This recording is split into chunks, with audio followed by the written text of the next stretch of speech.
అందరికీ నమస్కారం. నా పేరు B Mohita Sai. I am studying 6th class. My school name is APR school, Tuni girls హాస్టల్లో చదువుతున్నాను. ఇప్పుడు నేను ఎక్సెల్ నేర్చుకున్నాను. ఎక్సెల్లో ఎగ్జామ్ మార్క్స్ ఎలా చేయాలో నేర్చుకున్నాను. Name of the student type చేసుకొని స్టూడెంట్ నేమ్స్ టైప్ చేసుకున్నాను.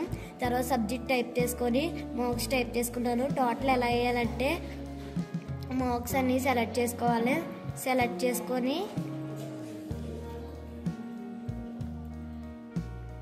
మార్క్స్ అన్నీ సెలెక్ట్ చేసుకున్నాను. సెలెక్ట్ చేసుకున్నాక ఆటోసమ్ నొక్కాను. ఆటోసమ్ నొక్కితే ఎలా వచ్చింది.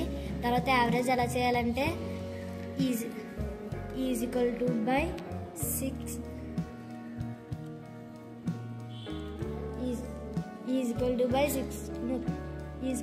6 నొక్కాను. నొక్కి ఆటోసమ్ నొక్కాను. నొక్కితే ఎలా వచ్చింది. మినిమం ఎలా చేయాలంటే ఈక్వల్ టు MAX మ్యాక్సిమం నొక్కి షిఫ్ట్ బ్రాకెట్ నొక్కాను. నొక్కాక ఆటోసమ్ చేయాలి. ఆల్ సబ్జెక్ట్ సెలెక్ట్ చేసుకోవాలి. సెలెక్ట్ చేసుకున్నాక ఆటోసమ్ నొక్కితే